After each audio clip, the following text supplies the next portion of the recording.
Hey everyone, welcome to another episode of Leadership Now with me, Dan Pontefract in the house. The one, the only Seth Godin. Seth, great to see you. A short bio if anyone needs it. And we're going to get into your latest book. Seth, for more than 30 years, you have been, as you say, trying to turn on lights, inspire people, and teach them how to level up. You've spent most of your professional life as a writer, publishing 20 best-selling books. And today we're going to be talking about, I think, your 21st. This is Strategy, Make Better Plans. Unless people have been living under a rock, Seth, you have this daily blog called Seth's Blog. And it's one of the world's greatest treasures. At least it's one of mine. 3 million words and more now counting. You're probably at about six. You're in the Guerrilla Marketing Hall of Fame, the Direct Marketing Hall of Fame, and of course, the Marketing Hall of Fame. So you've nailed them all. One day, the Hall of Fame, we'll just leave the marketing out. 5 TED Talks. You've pioneered, ethical online direct marketing, now an over $30 billion a year industry. Okay, fine, sir. As you say, let's go on and make a ruckus. In this book, This is Strategy, Make Better Plans, you tackle how to think strategically in a very complex, ever-changing world. And indeed, after having slammed through the book, I believe as well, as you've said, that it's a rallying cry for doing work that matters.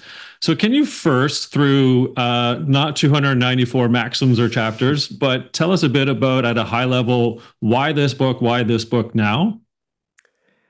It's good to see you. It's been a long time. You've written some important books along the way, and thank you for leading and showing up with something like this podcast. Uh, there are almost no books about strategy. There are books that say they're about strategy, but they're about plans, or they're about tactics. There are books that say they're about strategy, but they're for MBAs. Strategy is a philosophy. It is a philosophy of becoming. It is a series of questions that lead to answers that then lead to plans. But we've been indoctrinated to not ask those questions, to not see time unfolding. We've been indoctrinated to say, just let me get back to work. And the data I've seen from big companies and little ones is the amount of time people spend on actual strategy is vanishingly close to zero. And I discovered that's what I was spending most of my time talking to people about when they thought they had a marketing problem or a management problem. And so there was a book, and here I am. Well, the world needed it. Has been waiting for it. You say strategy is not a plan. That in fact it's a decision about what to do today to improve tomorrow. So that seems very visionary like. So tell us a bit about the balance between the vision and then staying grounded on kind of the realities of what people have to do on their day to day. Well, so why do people want a plan? They want a plan because they understand what managers do. If you follow the steps, you get what was promised. And we need that. You know, if you want to bake a cake, you put it in the oven at this temperature and it's going to come out, it'll be a cake. But that doesn't respect or understand that the world changes. When the world is changing, plans by definition, they're like maps, they're ineffective. What we need is a compass, a way to understand Mm. that we can have resilience. So the problem with visionary is it implies that you have some special insight into the future. I don't think it's like that at all. I think it's an understanding that if your boat makes it to shore, that's great. You don't have to win the race, but you have to be ready for all the weather conditions.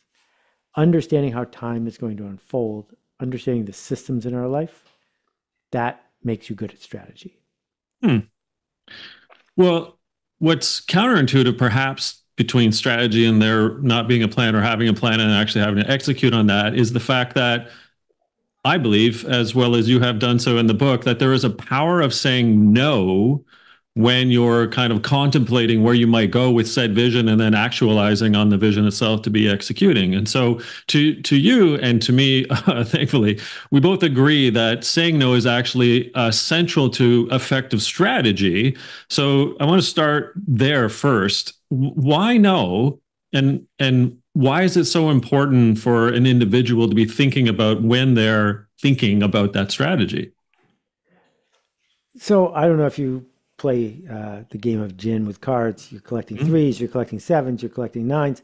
And then someone throws an ace. Well, aces are beautiful. Maybe I'll Yeah. take an ace. You got to say no to the ace, because if you take the ace, then you don't have room for the nines, right? That what we're seeking to do is build assets. Assets require time and or money. And if you say yes to everything, if you're running around as a wandering generality, you're not going to end up with anything that's worthwhile in the future. Part of what it is to build something with your time or your money is to not build something else. And Mm. so that's one of the key decisions we begin the process with. Well, you bring up interesting examples. One of them is actually by saying no to almost, as you point out, attendees in meetings, because you don't want to almost be filtered in a way that's going to provide bad strategy. And so your example you use in the book about Netflix and the DVD Mm-hmm. team, could you elaborate on that and how actually saying no can help your longer term vision as well? So if I had heard this story before I started writing the book, I would have decided to write the book just to have this story in it. This story came up right at the end of me doing my work, and I was so thrilled. The timing was great. DVDs were 100% of Netflix's profit. Every customer who was on Netflix get a red envelope in the mail. That's where they made all their money. And the management, Ted and Reed, saw the change agent that was shifting the internet, which was streaming. And they said, if anyone's going to put us out of business, because we already beat Blockbuster, it's going to be someone who builds streaming. They said, why don't we put ourselves out of business? So they decided to commit Netflix to doing something very difficult, which is to build a second line of business. But they made a key decision at the beginning.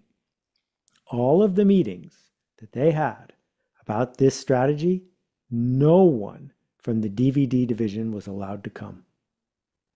And the reason is, if the DVD people had been at the table, they would have had a powerful voice. They were 100% of the revenue. And they would have done things to protect the DVD business.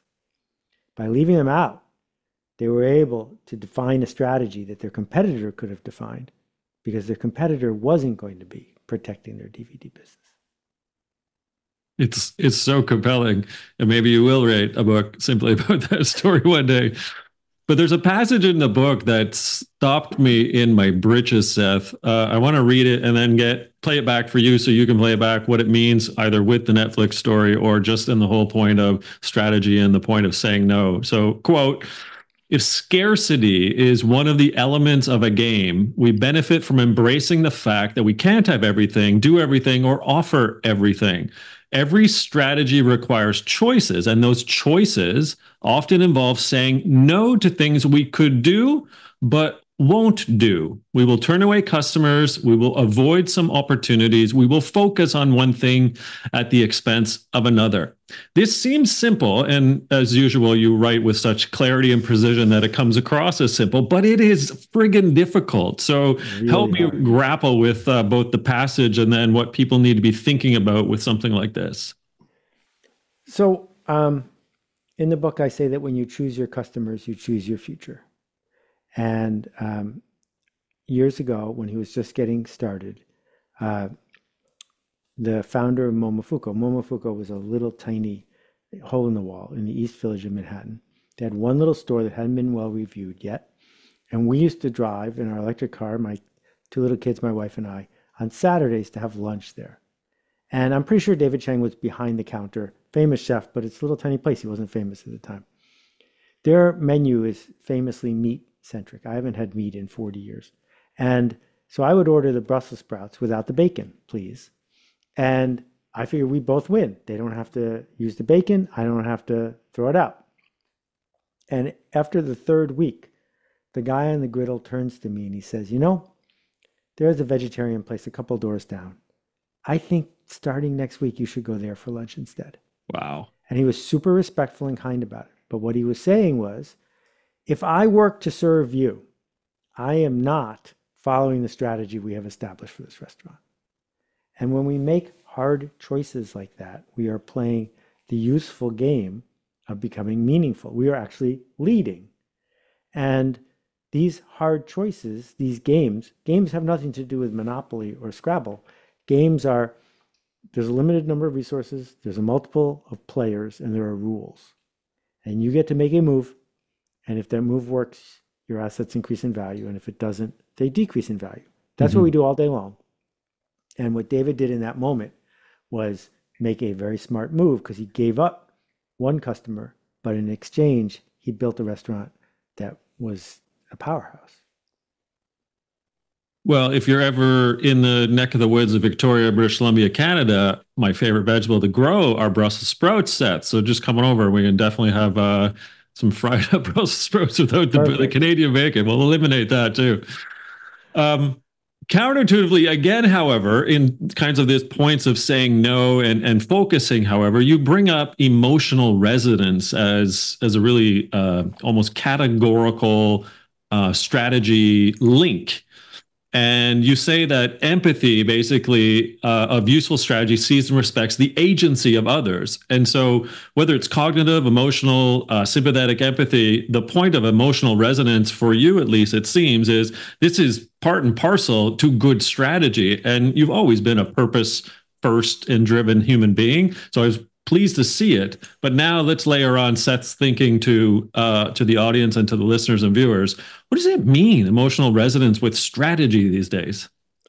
Okay, so I'm not being mamby-pamby or soft or singing Joni Mitchell songs here. What She's I'm, Canadian. Come on. I know that's, I'm picking her on purpose. Because I'm an honorary Canadian too. I I know. spent 43 summers north of Toronto. Yeah. Okay, so most leaders in most organizations say, we worked really hard for this. This is our vision of the future. How do we get people to buy it? And I'm saying you don't have enough power to do that. Mm. What you do have the power to do is pick your customers and find out what they want. Give them the right to choose. If you build something they want, they will want it. They will pick it. And so that's called empathy. Empathy Mm. says, you're not me. I can't imagine who you are, but I'm going to assert that the kind of person I think you are is going to want this. And so you don't have to be a cancer survivor to be an oncologist. You don't have to be a 3-year-old to work at Fisher Price. You have to have empathy for the person you're serving, but you don't have to be the person you're serving. Does it align as well to another of the maxims, I suppose, the idea of the SVM, the smallest viable market that you allude to, i.e., Right. if you have empathy, you're going to curtail your thinking for those that you know you can serve successfully? Right. So I can't think of a business that serves everyone. Starbucks doesn't, right? That as an author, I've had 20 plus bestsellers in a row, and not one of them has reached more than 1% of the population. To a rounding error, I have 0% market share. We get to pick who it's for. If you pick who it's for and they don't like it, you better make something better. Hmm. If you pick who it's for and they like it, you're going to succeed. And the people you didn't pick, forgive them. It's not for them.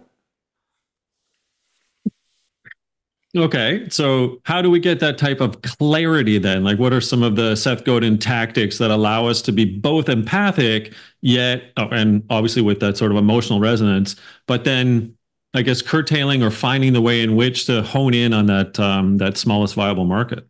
So the sense I like is for people who believe blank and who want blank, we offer blank, Hmm.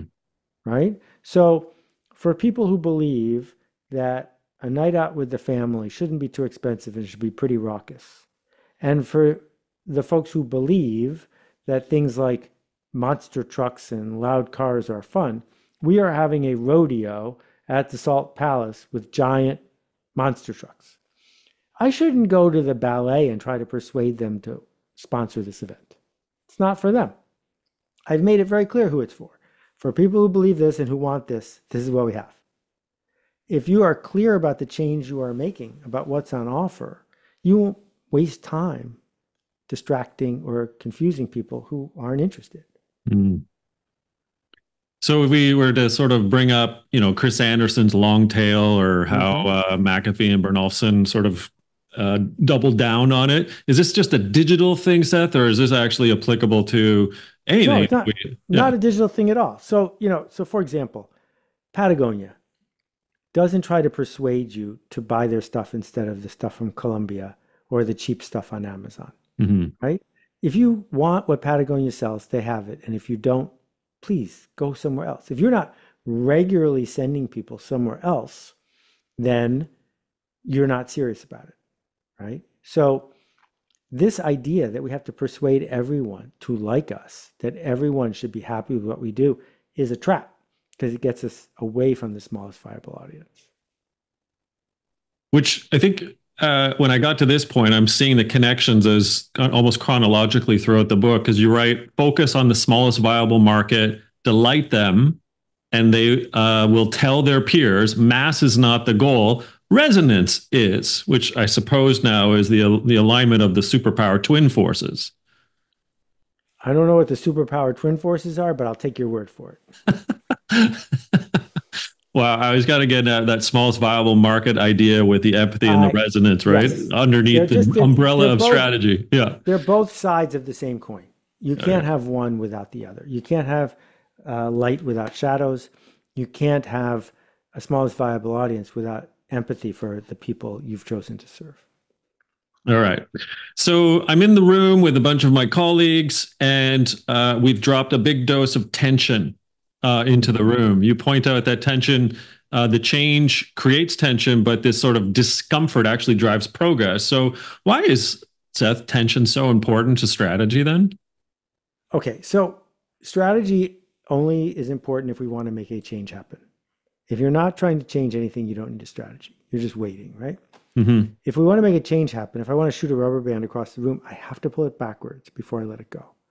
I can't just yell at the rubber band and say, please go over there. I have to create the tension, then I release the tension. That if you listen to Kind of Blue from Miles Davis, the spaces between the notes are where the music is. Mm. That we're completing dun dun na na, and the person's head they're saying dun dun. That revelation is not something we deliver, it's something they deliver to themselves. And so what we seek to do, if we're going to make a change happen, is intentionally inflict generous tension on the people we seek to serve, and then give them a path to relieve that tension by causing a change to happen. Mm. Well, a couple of times in the book, you bring up Tesla. The Cybertruck is sort of a tension example. And then earlier on in the book, you sort of, bring up ultimately the idea of the Model S and sort of that commitment to where future are going. So Tesla, it's a tension-fueled organization that allows strategy to succeed. Tell me a bit more. Okay, so the clown car, which is my nickname for the Cybertruck, does not create tension. There is nobody who is, that I know of, who is indecisive for a Cybertruck, nor are they having to deal with unfulfilled yearning. Mm. That the Cybertruck is a 3-year-old's toy that costs 100 and something thousand US and was a spectacular waste of momentum and a lost opportunity. The Model S, on the other hand, was a masterclass in certain kinds of market strategy. So let me take you through the story. When the Model S came out, it broke all the high-end Mercedes in California. It didn't physically break them, but it broke the story. Because if you were driving a $125,000 Mercedes and you saw a Tesla, suddenly your Mercedes wasn't the smartest, fastest, safest car on the road. It was second. So it created tension in the minds of the people who saw it because they had fallen behind. Number two, when people saw one in a parking lot, there was an invitation to go over and talk to the owner. Not because of the electric motor, because that's invisible, but because of the way the door handles opened out. Yeah. And it turns out from internal sources, that was the number one thing people talked about when they came up to a new Tesla owner. Oh, those handles look really cool. When someone said that to you, you had a chance to raise your status and also to gain affiliation with the person who came over by getting them in the car and showing them ludicrous mode, in which the car screams from 0 to 60 miles an hour in less than 3 seconds, and your passenger is screaming the whole time. This is a great story to tell, built into the car.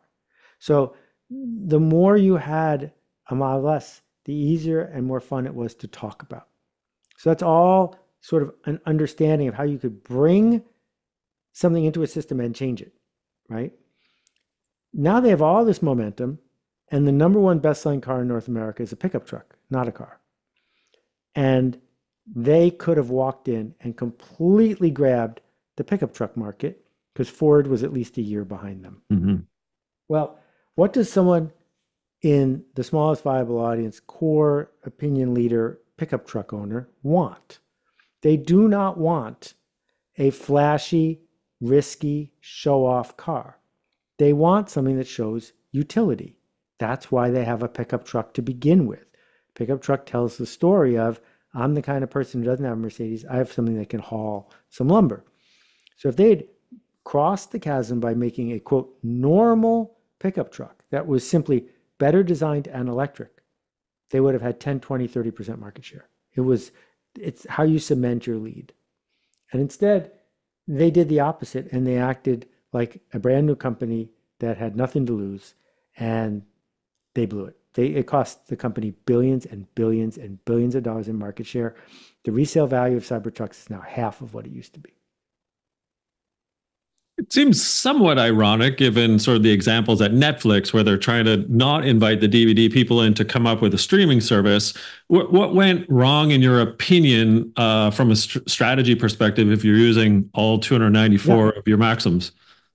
Well, they needed to invite the customer into the room, right? So Reed and Ted were listening very carefully to early adopter customers. It's not an accident that they spent hundreds of millions of dollars on their first few shows. They knew exactly what kind of show that customer wanted, right? Yeah. But the person, I'll just use that word, who runs Tesla doesn't want to hear from anybody.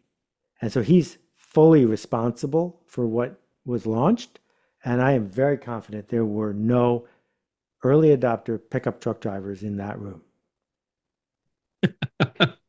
All right. Well, another tech example, I suppose, which lines up nicely with you being sort of the real world's chief learning officer ad infinitum around here, Seth, is your notion that iteration, not perfection. And the example you bring up is Apple and the Newton, which lays claim eventually to the iPhone. So first, tell us a bit about how iteration is such an important component to strategy, and what do we need to be thinking about from the learning side? So Dan, how long ago did you launch the podcast? 4 years ago. And how many listeners did you have in the first week?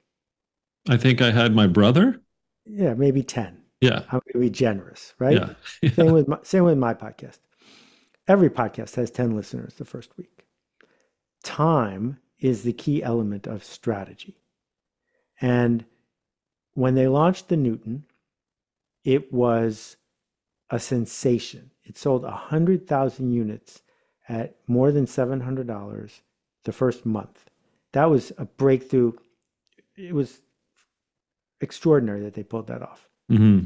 And then, as chronicled by Gary Trudeau in Doonesbury, the handwriting didn't work for the general public. Mm-hmm. And the mistake that John Scully made was, instead of saying this is for insurance adjusters and other vertical markets where they could have built a purpose-built thing that would have worked great, they said we need more sales to everybody. And they made something that everybody didn't want. And it went down as one of the giant flops in tech history. Fast forward a decade or so, and they launched the iPhone. And in the first 90 days, it only sold 1 million. It was almost none. It was very similar to the Newton. But they said, we're going to be very specific about how you use it and what it's for. And they added the App Store months after they launched. And then they iterated that, and they iterated that. And now it's the most successful consumer product in the history of the world. But if they had said at the end of 90 days, it's a success or a failure, they would have had to say it's a failure. So when do we know? Meaning, if strategy, as you say, is about iteration and making things better over time, is strategy also a part back to saying no, when to fold them as opposed to hanging on? Correct. So Canadians will understand you should not try to build a fire to burn a log that's bigger than the kindling you have available. right? Yeah. So the amount of kindling that Apple had as Steve was trying to prove that he was right was enormous. So, like the Apple Watch, they could stick with it for a very long time. It doesn't make sense to make an AI pin that doesn't work unless you get 10 million users if all you have in the bank is $10 million. You can't make it to the other side, Mm-hmm. right? And so we need to think hard about how big a project am I launching? I'm launching a book. If I get 10,000 sales, that's enough. After that, it's the book's job to sell itself. If I didn't have enough of a platform to sell 10,000 copies, I shouldn't be launching a book. So we need to think about what's our kindling, what's the log, because it's not going to work right away. We have to stick with it. Which I guess is another one of your maxims, though, about long-term thinking. And if, Mm-hmm. however, what I love about that is back to empathy and resonance and sort of the emotionality of things. You say that we really need to focus on the work that makes us happy. I'll add in things like purpose and meaning rather than what's merely profitable. So, if again, you've got a strategy hat on, why is this so important? I'm not telling anybody in the book that they shouldn't focus on profit. What I am saying is you should be very clear about why you're doing what you're doing. So if Dan's podcast exists to make a profit from advertising, Dan has made a mistake. Because the amount of kindling you would need to get the 1 to 5 million listeners you would need to get the $500,000 ZipRecruiter ads is outside the realm of possibility. If, on the other hand, you're doing something like making a podcast to hone your craft, to earn trust and status from corporate partners, or just because you love making a podcast, measure that. Focus on that. Don't get distracted by stories of Serial or some other podcast that won the lottery, right? So it's when we're out of alignment that our strategy gets stressful, not tension filled, but stressful, where we want to be in two places at once. And I hear from people every day about that, for example, on LinkedIn, that their consultants say, you got to post on LinkedIn 3 times a day. That you got to do this, you got to do this, you got to do this. And they forget to say, well, why are you on LinkedIn? Right? If your goal of being on LinkedIn is to have the biggest voice on LinkedIn, yeah, you have to do all those things. But then you have to sacrifice what you stand for. If your goal to be on LinkedIn is for the right few people to increase the trust they have for you, ignore all that stuff because it's false. Which I guess last thread that I'll get into here with Seth goes back to another one of your great maxims. It's about the authenticity and sort of that market leadership piece where, again, I'd like to quote you. We need to do work that matters for people who care. That's the essence of leadership, not just following trends, i.e. posting 1,000 times on LinkedIn. So expand on that, if you will, in terms of that relationship, right? I think the chocolate example with Askinosie is really good, but just take us from there.